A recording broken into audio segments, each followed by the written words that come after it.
네, 오늘 말씀 본문은 사무엘상 20장 42절 말씀입니다. 우리 다 같이 읽도록 하겠습니다. 시작. 요나단이 다윗에게 이르되 평안히 가라. 우리 두 사람이 여호와의 이름으로 맹세하여 이르기를 여호와께서 영원히 나와 너 사이에 계시고 내 자손과 내 자손 사이에 계시니라 하였느니라 하니 다윗은 일어나 떠나고 요나단은 성읍으로 들어가니라. 아멘. 본문은 18절에서부터 42절인데 너무 길어서 마지막 절만 읽었습니다. 제목은 요나단이 다윗을 돕다. 두 번째 시간 되겠죠.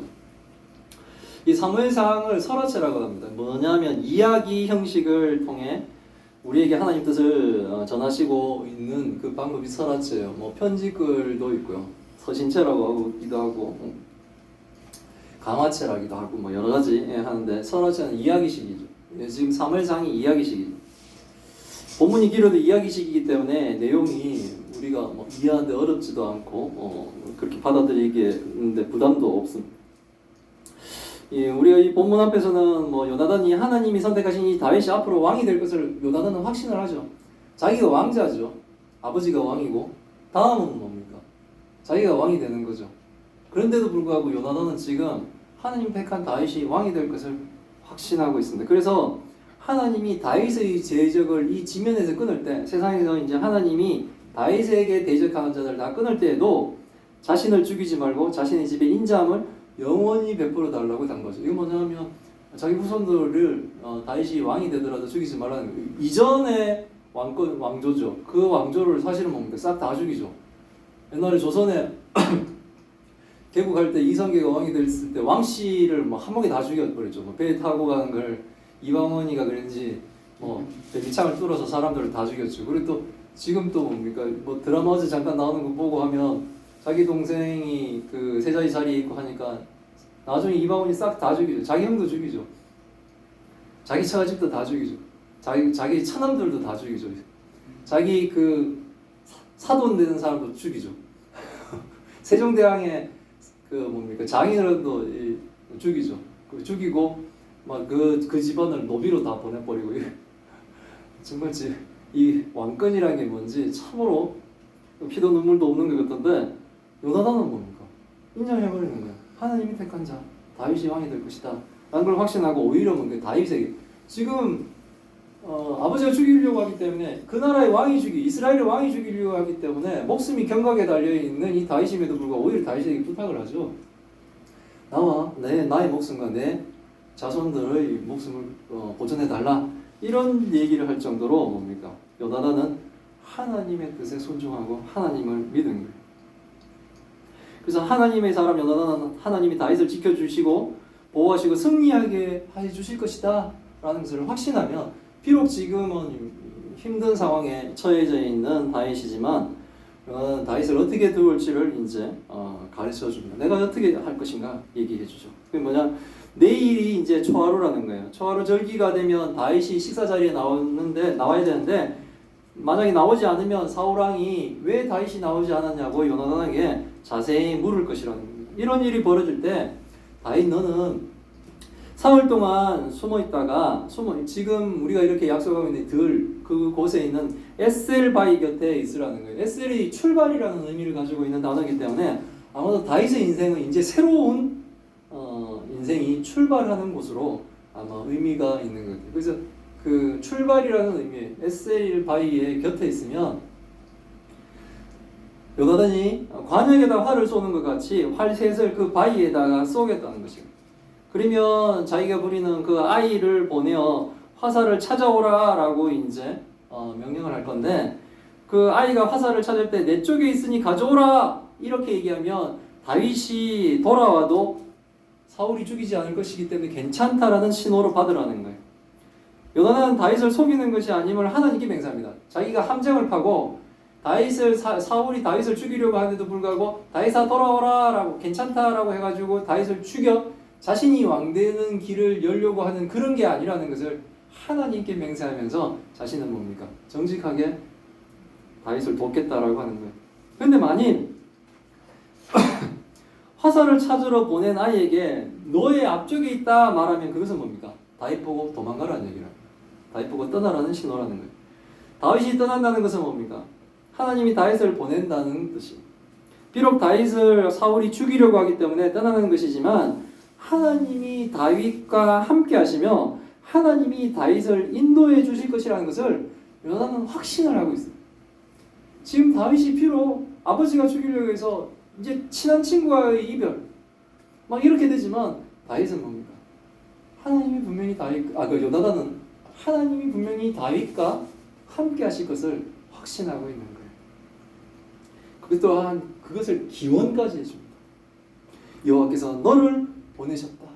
지금 힘듦과 어려움을 겪고 있지만 이것이 하나님의 계획 가운데 있다라는 거예요. 성도가 예수 그리스도를 영접하고 이제 뭡니까?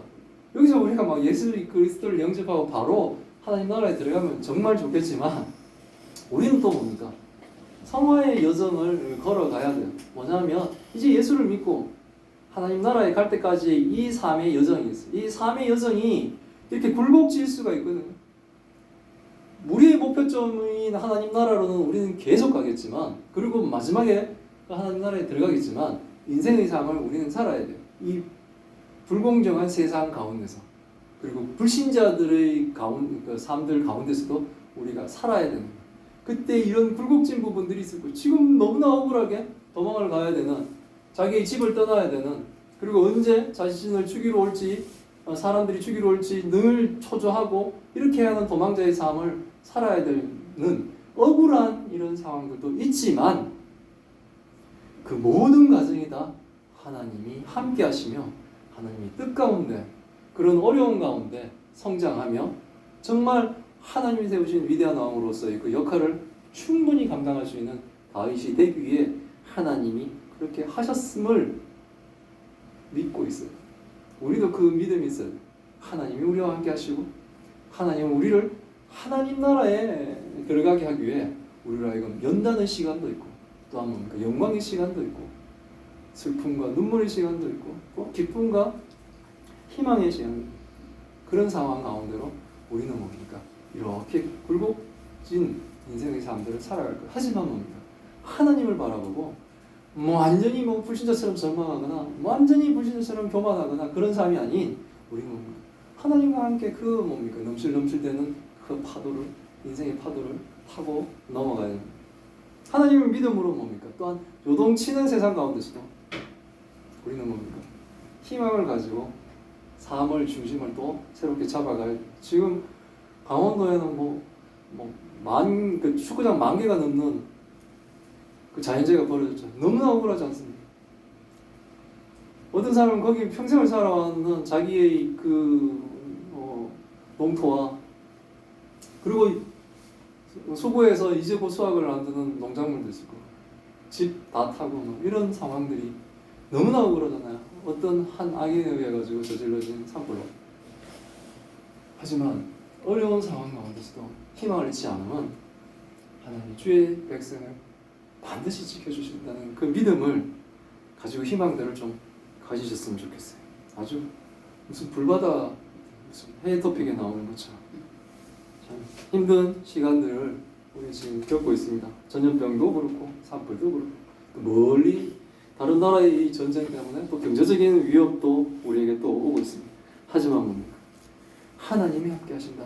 성도들은 그 진실을 확신하시기 바랍니다. 그리고 믿으시기 바랍니다. 요나단은 너와 내가 말한 일에 대해서 여호와께서 너와 나 사이에 영원토록 계시느니라. 지금 하나님이 증인이 되신다는 거예요. 지금 다윗에게 돌아올 것인가 떠날 것인가에 대한 이런 부분을 서로 이제 뭡니까? 약속을 하면서 요나단이 다윗을 돕고 있는 이것에 대해 지금 다음 왕위를 놓고 싸우는 정치적인 경쟁자가 아니라 하나님을 섬기는 자로 진정 다윗을 돕고 있다는 것을 하나님이 증인이 되신다라고 얘기합니다. 그만큼 뭡니까? 요나단은 진실하죠. 지금. 정말 대단한 사람입니다. 지금 대통령 선거로 난리가 아니죠. 서로 비방하고 난리가 아닌데 지금 자기가 왕자로서 다음 왕의 가장 유력한 자임에도 불구하고 자신의 이 왕위 자리에 연연하지 않고 다윗이 하나님이 택한 자가 왕이 될 것이다 라고 인정하는 거, 이거 보통 사람이 할 수 있는 일이 아닙니다. 진짜 하나님을 믿는 사람만이 가능한 일인 것 같습니다. 이제 다윗은 들에 숨고 초하루 절기가 되었습니다. 왕이 음식을 먹을 때 평소처럼 왕도 있고 요나단도 있고 군대 장관인 아브넬도 있는데 다윗의 자리가 비었습니다. 첫째 날이 다윗이 없음에도 불구하고 사울은 별일 아닌 것으로 생각합니다. 사울은 다윗에게 부정한 일이 이 절기이기 때문에 하나님께 드리는 뭡니까? 예배의 성격이 있기 때문에 부정한 거, 뭐 시체를 만졌다거나 뭐 여러 가지 등등 부정한 일이 있으면 그 예배 그 제사의 자리에 참석을 못하죠. 그런 것처럼 그런 일이 있어서 참석을 못했겠구나 정도로 아주 첫날은 대수롭지 않게 생각하며 그냥 지나갔었습니다. 근데 둘째 날에도 다윗의 자리가 비니까 이제 사울은 요나단에게 다윗이 왜 어제 오늘 이 식사 자리에 나오지 않느냐라고 이제 묻게 됩니다. 그러니까 요나단이 설명을 합니다. 다윗이 베들레헴으로 가서 가족이 성읍에서 제사할 일이 있다고 해서 자신이 다윗에게 가족에게 갔다 오라고 허락하여 다윗이 식사 자리에 오지 않았습니다 라고 사울에게 딱 대답합니다. 그러자 요나단이 허락해서 다윗이 베들레헴으로 갔다는 말을 들은 사울은 화를 냅니다. 자기 아들 요나단에게 폐역무도한 계집의 자식이라고 부르며 요나단이 이세의 아들을 택한 것이 요나단과 요나단의 어머니가 벌거벗은 수치가 될 것을 알지 못하느냐라며 요나단에게 화를 냅니다. 다음에 왕이 어쩌면 다윗이 될 것을, 아니 어쩌면 뭐 사울도 느끼고 있죠. 아, 다음 왕이 다윗이 될 것이다라는 생각. 그러니까 뭡니까? 이 막 요나단에게 화를 내며 이제는 막 아주 뭐 자식에게 못할 정도의 욕을 막 하죠. 그 요나단의 엄마까지 막 해서 막 욕을 막 하면서 수치를 당할 것이다 막 이렇게 얘기를 하는 거예요. 그러면서 사울은 이세의 아들이 땅에 사는 동안 사울과 요나단의 나라가 든든히 서지 못한다고 하면서 이제 사람을 보내 다윗을 끌고 오라는 거예요. 다윗은 죽어야 한다 라고 이제 사울의 마음이 다윗을 죽이려는 게 확신이 되죠. 다윗이 라마라이ot에 갔을 때 죽이려고 전령을 3번이나 보냈음에도 불구하고 전령들이 성령이 임함으로 그들이 예언을 하며 다윗을 죽이지 못했죠. 사울까지 갔음에도 불구하고 사울도 예언을 하며 성령이 임하니 하나님이 그를 막으니 다윗을 죽이지 못했죠. 그래서 어쩌면 그것으로 문제가 해결된 것처럼 보였지만 전혀 뭡니까? 사울에게는 그 의미가 없었던 거예요. 그대로 다시 돌아오는 거예요. 불신자들도 의미 마찬가지예요. 뭐 맹세하고 막 이런 것들을 하는데 결국 하나님을 제대로 믿지 않는 사람은 그런 맹세들이 다 공허하고 결국 악을 저지른다는 거예요. 교회를 다니는데도 하나님을 믿지 않고 예수 그리스도를 믿지 않으면서 다니는 교회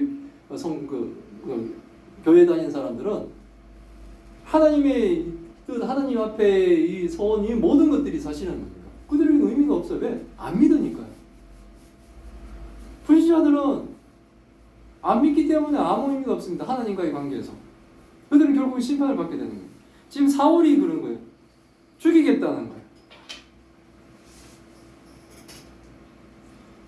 그러면서 사울이 막 그렇게 하니까 요나단이 묻습니다. 다윗이 과연 죽을 이유가 무엇이냐는 겁니다.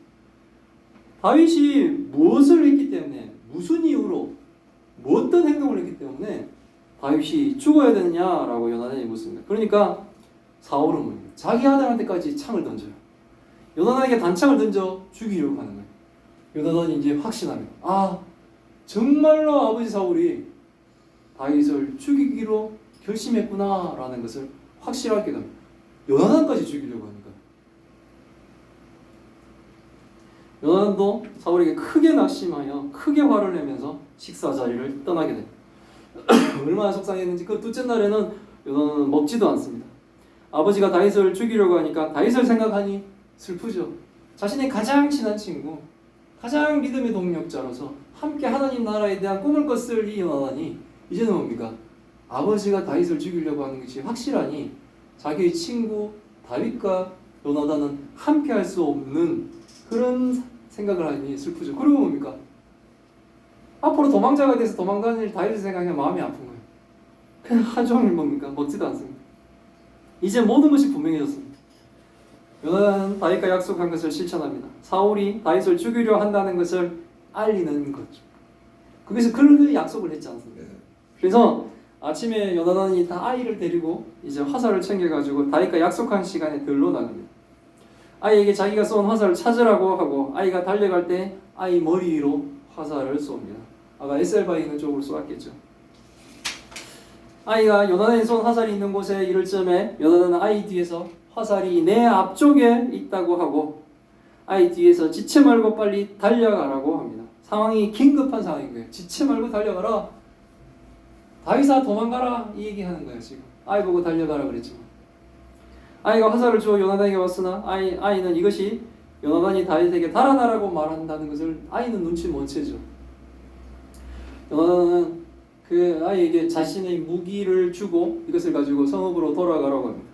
그리고 뭡니까? 아이가 가니까 다윗이 숨어있던 바위에서 일어나 땅에 엎드려 3번 절하고 서로 입을 맞추고 둘 다 울게 됩니다. 다윗이 더 심하게 울고 다윗은 이제부터 뭡니까? 이스라엘 전체가 자기를 죽일지도 모르는 이 상황에 도망자가 되는 거예요. 누가 나를 죽일지 모릅니다. 언제? 어디서? 그런 상황이 이제 벌어지게 되면 너무나 힘든 상황이 되는 거죠. 이제 다윗은 죄도 없이 왕을 피해 도망다녀야 되는 도망자가 되었습니다. 죄 없는 친구의 기구한 운명을 요나단도 지금 슬퍼하고 있는 거예요. 명백하게 죄가 없는데 죄 없이 죽음을 당할지도 모르는 친구를 쳐다보고 있는 이 요나단의 마음도 찢어지는 거예요. 너무나 사랑했던 다윗입니다. 이 두 사람은 참으로 정말 좋아했지만 이제는 함께 할 수 없는 사람, 함께 하나님 나라를 이렇게 이루어 가야 되는데 이제는 뭡니까? 두 사람은 떨어져 살아야 됩니다. 요나단은 다윗에게 평안히 가라고 인사합니다. 요나단과 다윗은 그 둘 사이는 여호와의 이름으로 맹세하기를 여호와께서 두 사람 사이에 영원히 계시고 두 사람의 자손 사이에 계심을 확인합니다. 두 사람은 왕위를 놓고 경쟁하며 서로 죽이려고 하는 관계가 될 수 있는 위치에 있는 사람들입니다. 몰락하는 왕조의 왕자, 그리고 뭡니까? 새로운 왕조를 탄생시켜야 되는 선택받은 자. 사실은 뭡니까? 칼을 들고 싸워야 될 자들이죠. 그러나 이 두 사람은 뭡니까? 하나님께 의지하면 모든 것을 다 뭡니까? 하나님께 맡깁니다. 요나단과 다윗은 두 사람이 이날 이후는 이제 같이 못 만나요. 다윗은 계속 10년 동안 도망을 다니게 되고 요나단은 그런 아버지, 다윗을 죽이려고 하는 그 아버지를 10년 동안 보고 결국은 사울과 요나단은 전쟁터에서 죽음을 맞게 됩니다. 다윗은 뭡니까? 요나단의 그 자손을 잘 돌보게 됩니다. 어찌 보면 참 두 사람은 꼬인 운명같이 이렇게 되었지만 결국은 하나님 나라를 이루어가는 그 과정 중에 있는 거예요. 악인 때문에 의인이 고통을 받는 거예요. 세상의 고통은 악한 사람 때문에 고통을 받습니다. 하나님이 악을 허락한 게 아니고요. 악한 사람 때문에 의인이 고통을 받는 거예요. 하나님이 우리의 고통을 조장하거나 만들거나 한 것이 아니라 하나님 뜻을 거역하는 악인들이 의인을 괴롭히는 거예요. 그때도 하나님이 뭡니까? 지켜주시는 거예요. 악한 자들이 의인들을 공격하고 슬픈 일이 막 벌어지죠. 어때든 죽일 때도 있죠. 하지만 하나님은 끝까지 그 영혼을 보호하셔서 하나님 나라를 인도해 주십니다. 지켜주시고 보호해 주시고 최후 승리는 뭡니까? 하나님 나라의 영광을 모두 받게 해 주신다는 거예요. 다윗은 굉장히 힘든 상황에 되었습니다. 그러나 이런 연단을 통해 하나님은 뭡니까? 다윗을 이스라엘의 최고의 왕으로 세워가십니다. 성도가 악한 일을 당할 때 당장은 우리가 그 상황을 이해할 수가 없어요. 우리가 하나님 뜻대로 살고 하나님의 성도로서 온전하게 살아가고 있는데도 불구하고 우리가 뭡니까? 힘든 일을 악한 일을 당할 때가 있어요. 그 상황 자체가 이해 안 되고 정말 하나님 계실까라고 의심스러운 그런 때도 있어요. 그러나 시간이 지나 보면 우리는 알게 되는 거예요. 이 모든 것이 합력하여 선을 이루며 하나님이 우리를 높이 들이시기 위해 우리가 잠시 연단을 받고 있다는 것을 우리는 나중에 알게 돼요. 상황이 모를 때는 우리는 뭡니까? 우리가 능력이 없지 않습니까? 우리가 해결을 못하지 않습니까? 우리는 기도하는 거예요. 어쩔 수 없이. 우리의 힘이 있습니까? 하지만 뭡니까? 전능하신 하나님을 믿는 거예요. 그 하나님을 믿고 의지하는 거예요. 그러니 지금의 약한 상황에 너무 낙심하지 마시고 오직 하나님을 믿고 이겨내시길 기원합니다. 지금 3회 터전이 막 없어지고 진짜 자신의 뭡니까? 재화는 상관없고 전혀 상관없는 사람들입니다. 고통받고 있는 사람. 너무너무 억울하고 화가 나겠죠. 그때 하나님을 통해서 풀기를 우리는 바라는 거예요. 그러면 해결이. 근데 막 이게 하나님을 믿지 않는 사람이 자기 막 그걸로 하면 오히려 뭡니까? 병이 나고 힘들어지는 거예요. 근데 하나님께 맡깁니다. 하나님이 해결해 주시는 거예요. 저도 살면서 보니까 인생에 위기가 몇 번 있었는데 그 중에 또 하나는 우리가 살던 전셋집이 이게 경매로 막 넘어간다 그러고 아주 삶 자체가 막 흔들리는 그런 위기들을 겪었었어요. 근데 하나님이 기적처럼 지켜주시고 하면서 그 일을 계기로 해서 지금 우리가 이곳으로 오게 되고 이곳에서 교회를 세우게 되고 그리고 뭡니까? 우리의 삶의 보금자리도 마련하게 되고 등등 여러 가지 이런 상황들은 우리의 삶 자체를 막 흔들어졌기 때 그 과정 가운데 하나님이 지키시고 보호하시며 우리를 인도해 가시는 그 은혜 가운데 그런 것들이 다 형성되고 만들어진다는 것을 나중에 알아요. 그 당시에는 뭡니까? 정신을 못 차릴 정도로 힘든 시간들이었어요. 하나님께 기도하는데 하나님은 음성은 들리지 않죠. 보이지도 않죠. 과연 내가 기도하는 걸 하나님이 들으시나? 말은 이런 의심도 들고 그랬음에도 불구하고 지금 뭡니까? 7, 8년이 지난 지금 생각해보니까 다 합력하여 선을 이루었고 하나님이 인도해 주시는구나 그런 생각이 들었습니다. 기적같이 해결되고 기적같이 인도해 주셨어요. 그때 정말 얼굴도 못 보고 통화만 하는 보무사 사무소 그 사무장이 있었는데 진짜 그분은 너무 고마웠어요. 저를 한 번도 못 봤고 제가 식사 한번 대접하려고 했는데 뭐 오시지 말라고 목사님 그러면서 내가 해결되어 가는 것을 보고 그 사람이 막 와 목사님 정말 하나님이 계신가 봐요 하면서 그런 얘기 그 사람이 하면서 이건 기적이에요 이렇게 해결되는 건 그 사람이 막 그렇게 얘기를 해주셨어요. 참 고마운 분들도 만나게 하시고 이렇게 하면서 하나님이 성도를 지키시고 보호하시고 또 인도해 주십니다. 지금 뭡니까? 정신이 혼미할 정도로 지금 어려움을 겪더라도 하나님을 바라보시고 성경이 지금 목숨의 위협을 받으면서 도망가야 되는 이 다윗이지만 하나님이 다윗을 인도해 주셨듯이 그 당시에 다윗의 하나님이 지금 우리와 함께 하신 하나님인 것을 믿으며 우리는 오직 뭡니까? 하나님과 동행하기를 기뻐하는 예수사랑교회와 성도들이 다 되시기를 기원합니다. 아멘. 기도하겠습니다. 하나님 감사합니다. 오늘 본문을 통해 하나님의 뜻을 알게 하시니 감사드립니다. 다윗과 요나단의 우정을 보며 하나님 나라를 같이 꿈꾸는 다윗과 요나단 같은 동력자들을 하나님 우리 교회에도 보내주시기를 간절히 기도합니다. 악인으로 인하여 의인이 고통받아야 하는 상황을 겪는 것을 보며 하나님이 다윗을 왕으로 세워가시는 과정을 우리는 잘 알 수 없으나 모든 것은 결국 합력하여 선을 이룬다는 것을 믿으며 우리가 삶 가운데서도 겪는 억울하고 좌절하게 하는 모든 상황을 하나님을 믿으며 하나님의 도우심으로 우리가 이겨나가게 하여 주옵소서. 사울이 악하지만 않았다면 모두가 행복했을 상황을 악을 행한 사람으로 모든 사람이 고통 가운데 있습니다. 그럼에도 불구하고 하나님은 성도를 지키시며 하나님이 택한 성도를 하나님이 지켜주시며 하나님의 뜻 가운데 하나님의 계획 가운데로 성도를 높여주실 것을 믿습니다. 하나님, 전국이 지금 전염병으로 고통받고 또한 산불로 고통받는 분들이 있습니다. 하나님, 또 먼 나라에서는 하나님 전쟁으로 고통받고 있는 참으로 힘들고 어려운 시간들을 보내고 있습니다. 하나님, 하지만 이곳에서도 하나님의 은혜와 하나님의 간절한 아버지와 우리의 간구를 하나님께 드리오니 주님 위로하여 주옵시고 또한 지켜주옵시고 하나님 선한 것으로 인도하여 주옵소서. 우리가 모두 하나님의 찬송과 하나님의 기도가 될 수 있도록 주님 도와주옵시고, 우리로 하여금 어떠한 상황 가운데서도 하나님을 떠나지 않도록 붙들어 주옵시고, 늘 하나님과 동행하며 하나님을 믿는 우리 예수사랑교회와 성도들이 되게 다 하여 주옵시고, 우리의 사명을 온전히 감당하게 하여 주옵소서. 이 모든 말씀 우리 주 예수 그리스도 이름으로 기도드리옵나이다. 아멘.